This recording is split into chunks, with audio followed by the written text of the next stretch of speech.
Yes, Mom. Alexander mumbled absently into the phone, not paying attention to the conversation. Yes, sure, Mom. Yes. Alexander sat hunched over at his desk, in front of his quietly humming computer, trying to do two things at once. He wanted to keep the thread of the dialogue with his mother and promptly edit and publish the news that he had been working on for half an hour. Usually, such work took the journalist, who was a real professional, about 10 minutes, even if he was not in a hurry. But now, he was reading the same line for the fourth time without understanding the point.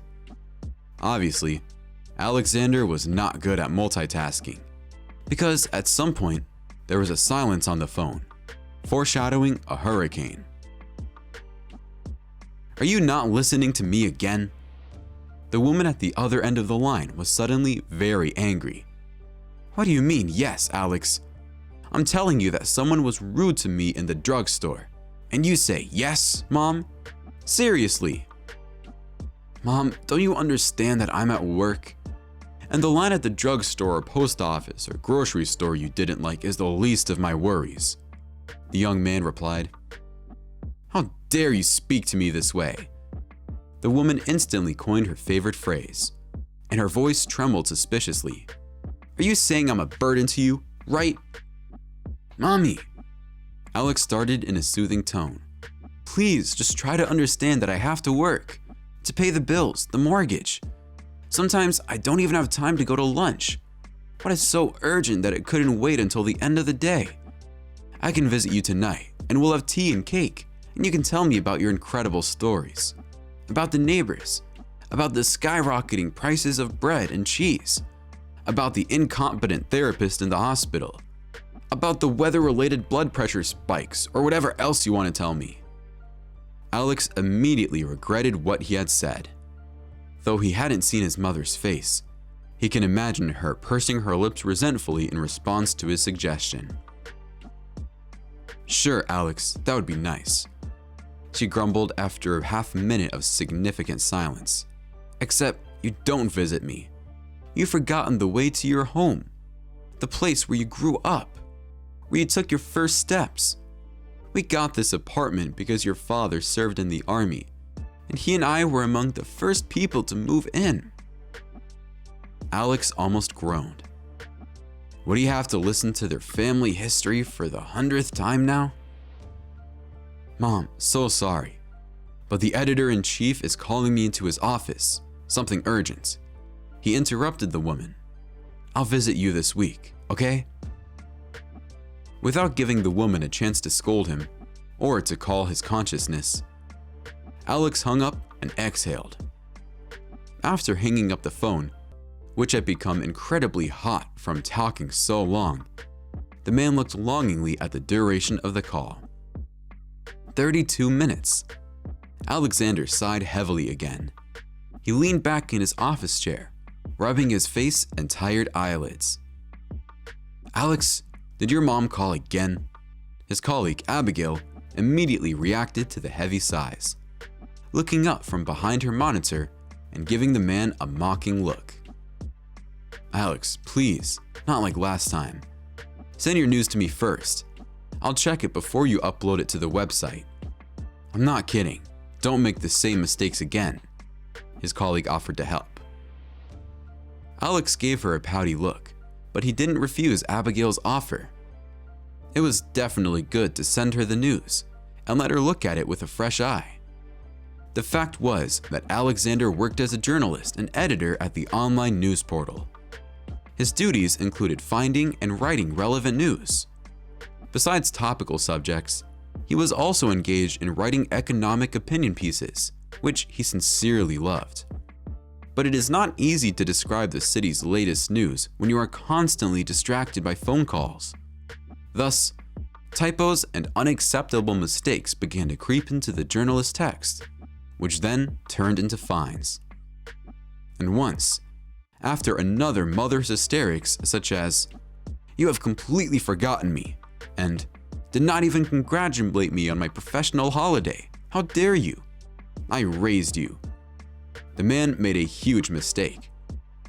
The text included the address and real name of the witness to the crime, which was considered the distribution of personal data and could lead to criminal charges.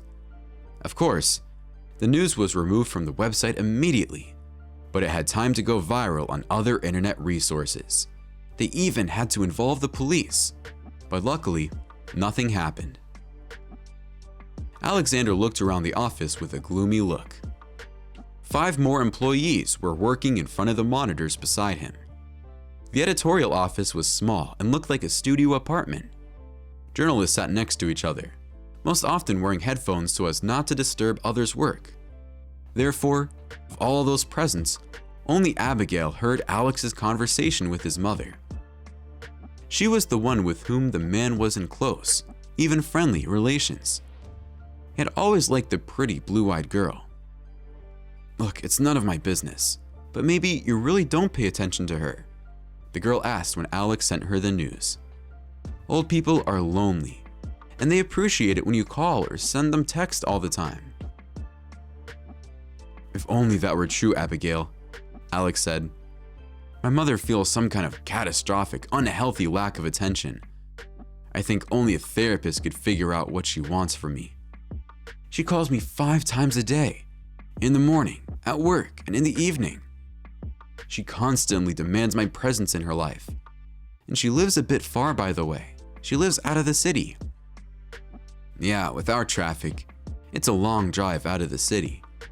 Where do you live now?" A colleague supported their conversation. "I got a mortgage to buy an apartment on the next street, right next to the office. The only thing is, how can I pay the mortgage if I'm about to be fined every day?" the man shared. Feeling his throat dry, Alex picked up a mug and got up to pour water into it. Along the way, the man didn't stop sharing his worries with Abigail. "It's not like she's just calling. She always pleads for sympathy. She says she has no one else to live for. She's lost the meaning of everything. She only sees it in me," the man said as he poured water. "And she wants to have grandchildren. Can you imagine? But where to get them?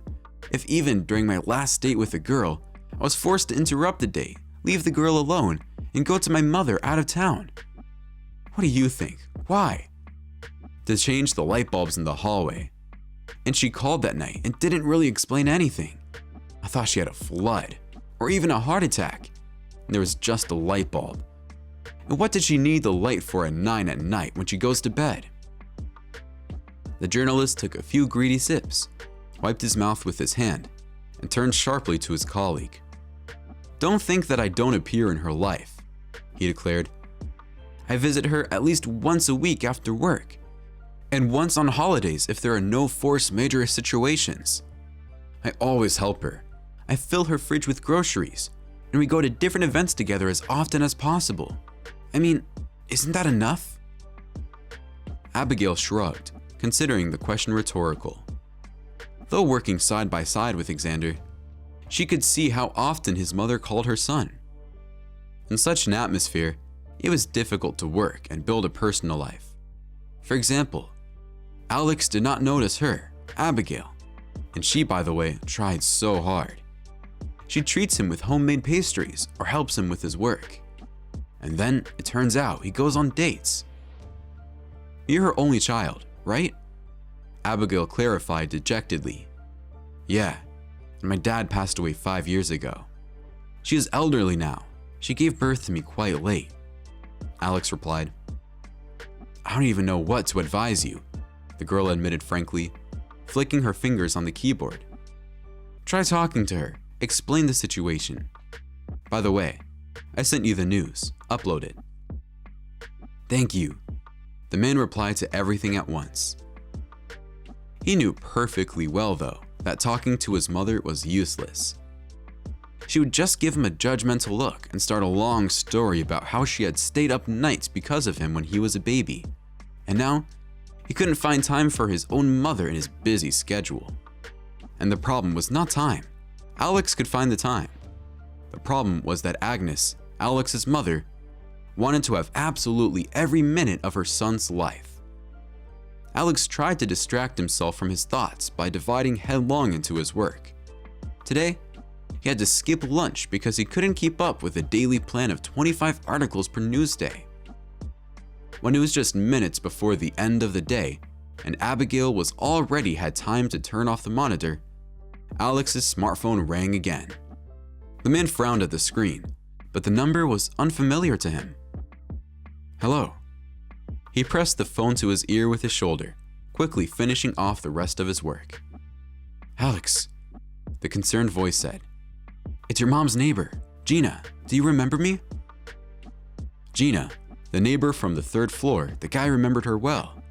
After all, he had lived in that building for 20 years.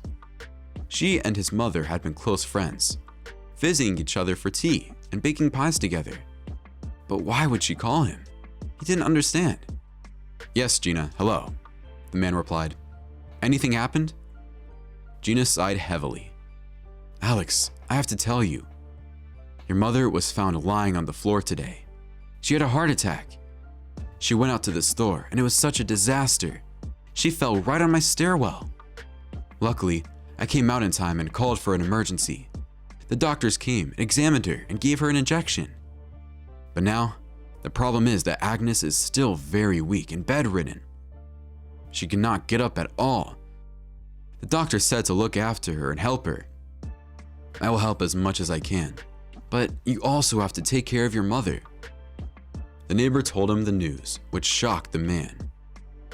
Wait, tried to grasp the meaning of the woman's words. Alex, but we talked over the phone this morning. Everything was fine. This happened not long ago. Gina examined. I left her 5 minutes ago. I stayed with her for a while after the doctors left to make sure she was okay. But why didn't my mother call me herself? He kept asking. Well, I asked the same thing. But Agnes said you had a lot of work to do, that you had no free time at all, and she didn't want to distract you. And she didn't want you to worry about her. But I couldn't resist calling you and telling you everything, Gina answered. There was some reproach in her tone. You did everything right. Alexander praised his vigilant friend. Thank you. I'll be there soon. Certainly, the man was concerned about his mother's condition, but he also wondered, how is it possible that his mother decided not to bother her son with a phone call? But then, the man began to think. Maybe she was offended that he had interrupted the conversation this morning, so she didn't call now. That's how it happens. First, you do not have enough time for your loved ones. You get angry at them. And then, you go to visit them in the hospital or even in the cemetery, and then you shed a tear. Realizing that his thoughts had become quite gloomy and led the man in the wrong direction, Alex turned off the computer and left the office. He arrived at his mother's house, went up to the 4th floor, and opened the door with his key. He found his mother on the bed in her bedroom. She was asleep in front with the TV on. There was a glass of water and medicine on the stool next to the woman, which she used as a nightstand. On noticing her guest, the woman awoke, and the drowsiness vanished from her face. Alex, why are you here? She wondered. Gina called me and told me you were feeling unwell. What happened? Her son sat down on the bed. The woman sparingly talked about her health. It turned out that her heart was already fine, but Mom had fallen badly, and now she had to stay in bed. I didn't even really understand what the doctor said. But don't worry, I'll spend a week or 2 in bed, and then I'll feel better. She tried to reassure her son. Let me hire a nurse for you, okay? She'll help you, Alex suggested. No need. Gina will help me. The woman waved her hand, denying the idea. No matter how much her son tried to persuade his mother to accept professional help, she flatly refused. After that incident, Alexander began to visit his mother every evening. He would bring her groceries and cook for her, and then he sat by her side, watching her favorite shows and silly soap operas that made him sleepy. The woman was not getting any better. She was still bedridden and complained of the damn disease that had twisted her. Why don't I call a doctor? Suggested Alex after a week and a half. Dear, don't worry about me. I'll call a doctor myself if it doesn't get better. Mom promised. 2 weeks passed. Alex was exhausted from such a schedule, but he couldn't neglect his mother either. He felt guilty for her. When he arrived at her apartment on Tuesday and looked in the refrigerator, he was surprised. "Mom, you have a good appetite," he praised, but then frowned. "Too good. I brought so much groceries the day before, cooked so much, and here the shelves were already empty." The mother smiled at her son, adjusting the blanket on her lap. "Yes, Gina visited me today. We had breakfast and lunch with her. It's more fun together." The man nodded in agreement. He had already forgotten about the scene until he left his mother's apartment. He was coming down the stairs and Gina was coming up. Seeing Alexander, the woman smiled. "Hello, Alex. Are you coming from your mother?" "Yes, Gina." He smiled at her cheerfully. "That's good. That's very good." The older woman nodded. "I was busy all day today. I went to visit my granddaughter. I didn't even have time to see Agnes." At first, Alexander paid no attention to Gina's words. They exchanged a few phrases and said goodbye. Only when he left the building and went to his car did Alex think about it. Mom said Gina had been at her place all day, but Gina hadn't been in town today. But where was the food missing that his mom said they ate together throughout the day? The situation seemed strange to him. There's no reason for his mother to lie.